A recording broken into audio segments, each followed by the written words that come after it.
কোথায় লেখা আছে? আমাদেরকে জানতে দেওয়া হয় না, বুঝতে দেওয়া হয় না, হই হই করা হয়েছে এতদিন আমাদেরকে নিয়ে, যা বলছে তাই হয়ে যাচ্ছে। কাকে কান নিয়ে চলে যাচ্ছে বলে কাকের দিকে না তাকিয়ে নিজের কানে হাত দিয়ে দেখুন তো ফর্মের মাথায় কি লেখা আছে। ভারতে নির্বাচন কমিশন গণনা ফর্ম লেখা আছে, এখানে আপনার নাগরিকত্বের ফর্ম লেখা আছে কি? তাহলে আপনারা তো ভয় পেয়ে যাচ্ছেন।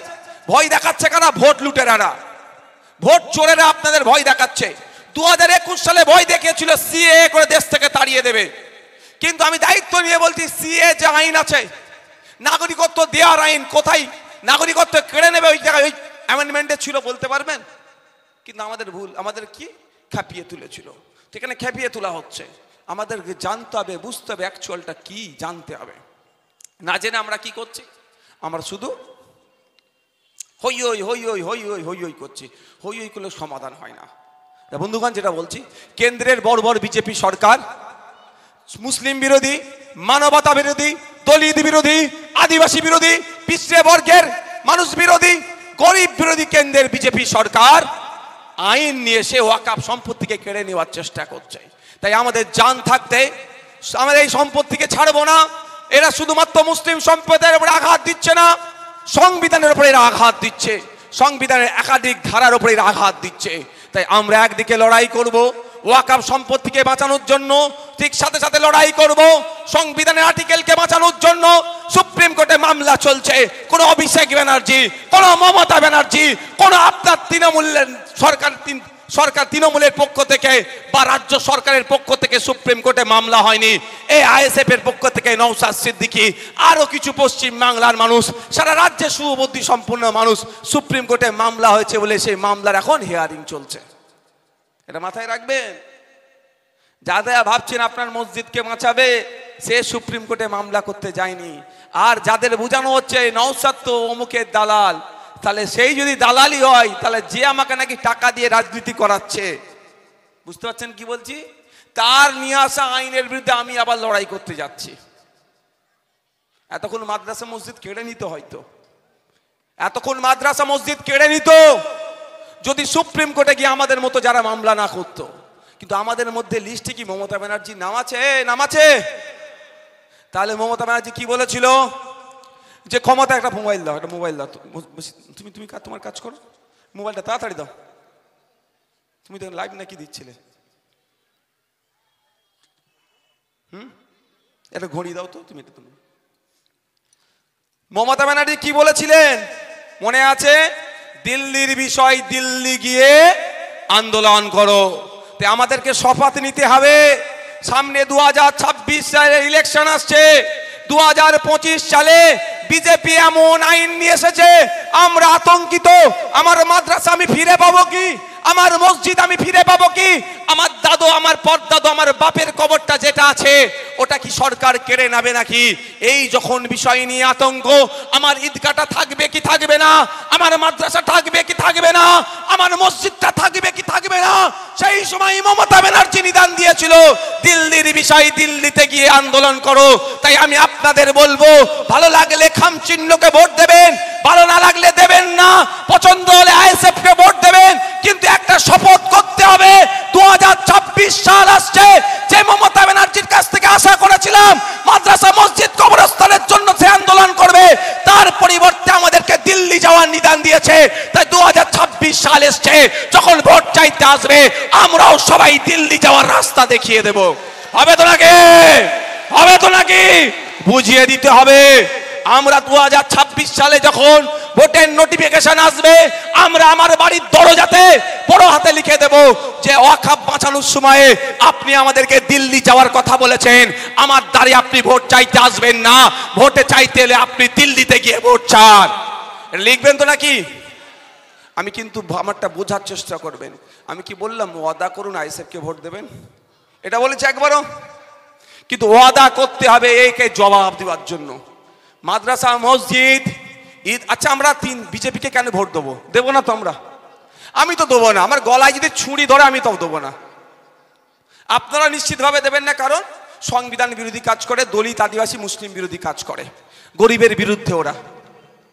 তাই তো? তাই তো নাকি? ওরা আইন নিয়ে এসে মাদ্রাসা মসজিদকে কেড়ে নেওয়ার চেষ্টা করছে, তাই তো?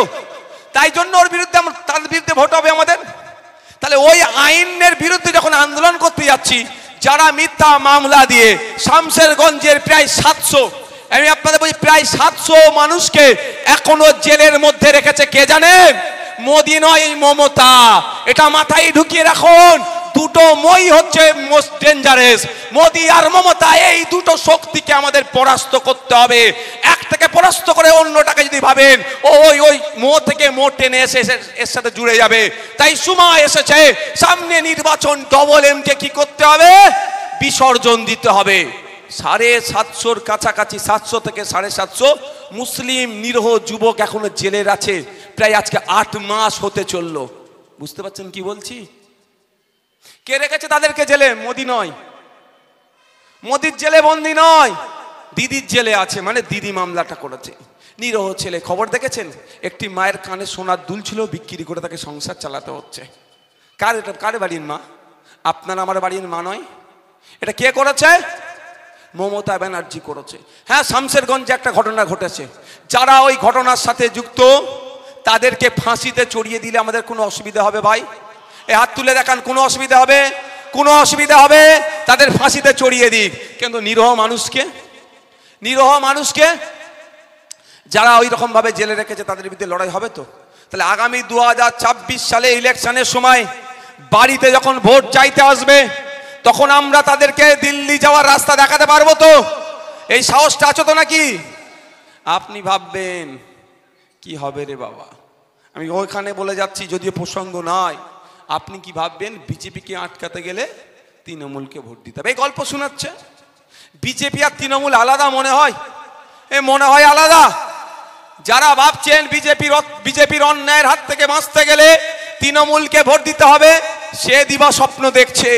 আর যারা ভাবছেন যে বিজেপির অন্যায়কে, তৃণমূলের অন্যায়কে, অত্যাচারকে, অনাচারকে, চুরিকে বন্ধ করতে গেলে বিজেপিকে ভোট দিতে হবে, তারাও দিবা স্বপ্ন দেখছে। কারণ এই তৃণমূল বিজেপি যুক্তি করে, মমতা ব্যানার্জি আর মনে হয় এই আপনার শুভেন্দু অধিকারী যুক্তি করে বাংলার মানুষকে বোকা বানাচ্ছে। নালে শুভেন্দু অধিকারী যেভাবে যে ভাষায় কথা বলছে, ধরে তো জেলের মধ্যে রাখা দরকার তাকে ভাই। এই জেলের মধ্যে রাখা দরকার নয়, কিন্তু তার পরিবর্তে কি হচ্ছে? তার বিরুদ্ধে কোনো অ্যাকশন নাই। আর আমি একটা দালাল, পুলিশকে দালাল বলেছিলাম, আমার বাড়িতে নোটিশ পাঠিয়ে দিয়েছে। তবে ওই নোটিশকে আমি পরোয়া করি না। অলরেডি 20টা তো মামলা দিয়ে দিয়েছে। দালালকে আবার যদি দালালি করে দালাল বলবো? বুঝতে হবে আপনাকে আপনার লোক তৈরি করতে হবে। আপনি ভাবুন, আপনি বলুন, এই সময় এসআইআর নিয়ে একটা উদাহরণ দিচ্ছি। এসআইআর নিয়ে মানুষ আতঙ্কিত নয়? কোন এমএলএ বোর্ড ধরে ধরে দেখিয়েছে বলুন? আপনার এমএলএ দিয়েছে? এই 2021 সালে যাকে ভোট দিয়েছেন আপনাকে একটু বোঝানোর চেষ্টা করেছে সে? আপনার ভোটের জন্য 1,21,000 টাকা সে মাইনে পায়। 5,000 টাকা কম করে মাস গেলে ফোন খরচ পায়। পার মান্থ 1,21,000 টাকা করে পায়। আপনাকে এসে একবার বোঝাবার চেষ্টা করেছে যে আতঙ্কিত হও না? হ্যাঁ, উল্টে কি বলেছে? এসআইআর করতে দেবো না বলেছিল, আপনি ঘুমাচ্ছেন, আরে আমার দিদি আছে পার করে নেবে। আর চোখ খুলে কি দেখলেন? রাতের থেকে অন্ধকার। তাহলে আপনি যদি আজকে নওশাদ সিদ্দিকী এখানে একটা তৈরি করে রাখতেন, আজকে বসিরার উত্তর যদি একটা নওশাদ সিদ্দিকী তৈরি করতো, বাদুরিয়া যদি একটা নওশাদ সিদ্দিকী তৈরি করতো, সন্দেশখালী যদি একটা নওশাদ সিদ্দিকী তৈরি করতো, 10টা যদি রাজ্যে নওশাদ সিদ্দিকী আপনারা 2021-এ তৈরি করতে পারতেন, তাহলে এত চিন্তিত হতো? পাড়ায় পাড়ায় বুথে বুথে চলে যেত, গিয়ে ফর্মটা বুঝিয়ে দিত। যাক, আগামী দিনের কথা ভাবুন। পশ্চিম বাংলাতে রমজান মাসে ফলের দাম বাড়লে কারো মুখে কথা নয়, সেই প্রতিবাদ নওশাদ সিদ্দিকীকে করতে হচ্ছে। আর আপনার এই যে পুজোটা গেল আমার হিন্দু ভাইদের, না ওই সোনা গহনা কিনতে হয় বিশ্বাসজি, ধানতেরাস। এই ধানতেরাসের সময় সোনার দাম বেড়ে গেছে, প্রতিবাদ কাকে করতে হচ্ছে? সেই নওশাদ সিদ্দিকীকে করতে হচ্ছে। আপনারা অবাক হবেন, আজকে দিনের গল্প শুনিয়েছিল না মোদি বাবু? ও আজকে দিনের গল্প শুনে দেশকে পেছন দিকে ঠেলে নিয়ে যাচ্ছে। উনি গল্প শুনেছেন আজকে দিনের গল্প 2014 সালের আগে। 2014 সালে 10 গ্রাম 24 ক্যারেটের সোনার দাম ছিল পশ্চিম বাংলা নয় ভারতবর্ষে, আমি পশ্চিম বাংলা রেট বলছি, 28,000 টাকা। আর 2025 সালে 10 গ্রাম 24 ক্যারেটের সোনার দাম হচ্ছে 1,28,000 টাকা। কদিন আগে ধানতেরাস গেল, আমার হিন্দু সমাজের ভাইদের একটা ধর্মীয় বিশ্বাস, ধর্মীয় উৎসব, যে ওই ধানতেরাসের দিনে যদি তারা একটু সোনা গহনা কিনে তাহলে তাদের লক্ষ্মী লাভ হবে, লক্ষ্মী আসবে। তাদের ধর্মীয় বিশ্বাসকে আপনি আমি অবজ্ঞা করতে কেউ পারবো না, আমরা রেসপেক্ট করতে হবে, আমরা অসম্মান করতে কেউ পারবো না। আপনি মানতে পারেন না পারেন, that is the your choice, কিন্তু আপনি অবজ্ঞা করতে পারবেন না। যাক, রমজান মাসে ফলের দাম বাড়লে যেমন আমার বুকে ব্যথা লাগে, যে দিনের শেষে গরিব রোজাদাররা যখন ফল খাবার জন্য বসবে, ফলের এমনি সময়ের থেকে 3 গুণ দাম হয়ে যায়, ওটা কমাতে হবে। সেই বিষয়টা যখন আমি মাঠে ময়দানে লড়াই করেছি, বলেছি এটা ফলের দাম কমাতে হবে। ঠিক একইভাবে আমি দেখলাম ধানতেরাসের সময় আমার হিন্দু ভাইরা, সে গরিব হোক আর বড় লোক হোক, তাদের ধর্মীয় বিশ্বাস লক্ষ্মী লাভের জন্য একটু সোনা কিনতে যাবে, তখন সোনার দাম এই 11 বছরে এই মোদিজির আজকে দিনে 1 লক্ষ টাকা বেড়ে গিয়েছে। সেই প্রতিবাদে নওশাদ সিদ্দিকীকে করতে হচ্ছে। কোন হিন্দু ভাই ভাই দেয়া স্লোগান আর আপনার শুভেন্দু অধিকারীর মুখে আসছে না। তাহলে বুঝতে পারছেন, দলিতের সমস্যা নওশাদ সিদ্দিকী, আদিবাসীর সমস্যা নওশাদ সিদ্দিকী বলবে, মুসলমানদের সমস্যা নওশাদ সিদ্দিকী বলবে, স্কুলে শিক্ষক নেই নওশাদ সিদ্দিকী বলবে, হসপিটালে ডক্টর নেই নওশাদ সিদ্দিকী বলবে, রাজ্যের যা সমস্যা সেই নওশাদ সিদ্দিকী বলবে। আগামী 2026 আসছে, আপনারা মনে মনে সংকল্প নিন, মনে মনে প্রতিজ্ঞাবদ্ধ নিন যে আগামী 2026 সালে কোথায় কে জিতছে দেখার দরকার নাই। বিধানসভায়, আমার বিধানসভায় আমি আমার মতো করে একটা নওশাদ সিদ্দিকীকে আইনসভার মধ্যে পাঠাবো। আপনার ওই লড়াই করার লোক পাঠাতে হবে না নাকি? নাহলে কি হবে? সে মাস গেলে 1,21,000 নেবে, 4.5 বছর পরে কাকা জ্যাঠা মামা কেমন আছো, সব ঠিক আছে তো, হাত ফাত ধরিয়ে চলে যাবে। 4.5 বছর খুঁজে পাবেন না। আর আপনি ভাঙড়ের মানুষকে যে জিজ্ঞাসা করুন, ভাঙড়ের মানুষকে জিজ্ঞাসা করুন, ভোটের সময় যেভাবে দাঁড়ে দাঁড়ে গিয়ে আমরা ভোট চাই, সেই রকম এখন মানুষ আতঙ্কে আছে। আমি তাদের বাড়িতে পৌঁছে যাওয়ার চেষ্টা করছি, তাদের দুয়ারে চলে যাওয়ার চেষ্টা করছি, এই আতঙ্ক মুক্ত করার জন্য। তাই বন্ধুগণ, সময় স্বল্প, একটা ওবিসি সংরক্ষণ নিয়ে আর ফেক এসটিএসসি সার্টিফিকেটের 2-4 কথা বলবো। আপনারা অবাক হবেন শুনলে। স্বাধীনতার 78 বছর পার হয়েছে, মুসলিমরা যতটুকু অর্জন করতে পেরেছিল, মমতা ব্যানার্জি ওভারনাইট সেটাকে পুরো ধ্বংস করে দিয়েছে। আচ্ছা, আমি আর 10-15 মিনিট বলবো, কারো অসুবিধা আছে? কার এনার্জি আছে একটু হাত তুলুন তো। আপনারা শুনতে চান না আমি শেষ করে দেবো? কারণ এরপরে আমার আবার রোহন্নাতে প্রোগ্রাম আছে, অসুবিধা নেই তো?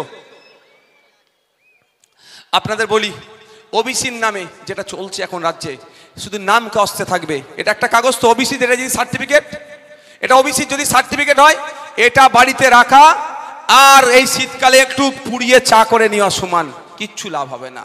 মুসলমানদেরকে পুরো পরিকল্পিতভাবে ওবিসি সার্টিফিকেট থেকে, সার্টিফিকেট থাকলেও যে ফ্যাসিলিটি থেকে সম্পূর্ণরূপে মমতা ব্যানার্জি হাতে কলমে ধরে ধ্বংস করেছে। সারা রাজ্যে দলিত আদিবাসী ভাইদের যে কোটা, এসটি এসসি কোটাতে প্রকৃত দলিত আদিবাসীরা তারা না উচ্চশিক্ষায় সংরক্ষণ না চাকরির সংরক্ষণে তারা সুবিধা পাচ্ছে। একটা উদাহরণ দিলে আপনারা অবাক হবেন, সারা পশ্চিম বাংলায় 1 কোটি আদিবাসী নয়, কিন্তু অলরেডি 1.5 কোটি এসটি সার্টিফিকেট প্রোভাইড হয়ে গেছে। তো ওই 50 লক্ষ কারা বেশি পেয়েছে? যারা আদিবাসীই নয়, তারা আদিবাসী সার্টিফিকেট নিয়ে ঘুরছে। যারা দলিত নয়, তারা দলিত সার্টিফিকেট মানে এসসি সার্টিফিকেট নিয়ে ঘুরছে। এটাকেও বন্ধ করতে হবে। পরিশেষে বলবো, তারপরে আমি এসআইআর এর কিভাবে ফর্ম ফিল আপ করতে হয় সেই বিষয়ে। মাস্টারবাবু এদিকটা চলে আসেন, ভালো লাগবে। এদিকটা চলে আসেন, এদিকটা চলে আসেন, এদিকটা চলে আসেন, এদিকটা আমার গার্ড হচ্ছে আপনার। তো পরিযায়ী শ্রমিকদের উপরে যে অত্যাচার চলছে, সে বন্ধ করার দায়িত্ব রাজ্য সরকারকে নিতে হবে। সে দায়িত্ব নিচ্ছে না, উল্টে আরো অত্যাচারের শিকার হচ্ছে। তাই বন্ধুগণ, আমাদেরকে সিস্টেম চেঞ্জ করতে হবে।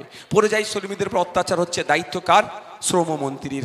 আপনারা ভোট দিয়ে শ্রমমন্ত্রী তৈরি করলেন, অত্যাচার হচ্ছে, লাশ হয়ে বাড়ি ফিরছে, শ্রমমন্ত্রীর কোনো হুঁশ ফিরছে না। যদি শ্রমমন্ত্রী আপনার মতো একজনকে তৈরি করা যায়, একজন পরিযায়ী শ্রমিকের পরিবার থেকে যদি শ্রমমন্ত্রী তৈরি হয়, তাহলে সে যদি বিধানসভায় যায়, সে যদি আইনসভায় যায়, সে যখন মন্ত্রী হবে, সে যখন জনপ্রতিনিধি হবে, মুখ্যমন্ত্রীকে বলবে ইমিডিয়েটলি আপনি উড়িষ্যার সরকারকে বলুন, উড়িষ্যাতে পশ্চিমবাংলা থেকে মাত্র 20,000 বাঙালি কাজ করে, তাদেরকে যদি সহ্য করতে পারে, তাদের উপর যদি আক্রমণ হয়, এদিকে উড়িষ্যা থেকে 3 লক্ষের অধিক উড়িয়া পশ্চিম বাংলায় কাজ করে, আমরা 20,000 ফিরিয়ে নিয়ে চলে আসবো, এই 3 লাখকে আমরা বাড়ি পাঠিয়ে দেবো। অত্যাচার বন্ধ হবে না। তবে নিয়ে চলে আসা ফিরিয়ে দিবার আমি পক্ষে না, আমি জাস্ট উদাহরণের জন্য বলছি।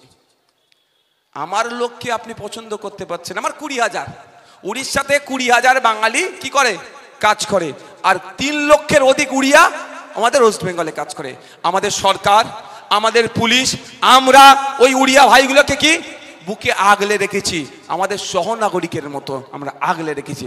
আর তা আমরা যদি 3 লক্ষকে বুকে আগলে রাখতে পারি, তাহলে ওরা আমাদের 20,000কে আগলে রাখতে পারবে না? কি গো, এর ওষুধটা কে দেবে? নওশাদ সিদ্দিকী? আমি তো সরকারে নাই।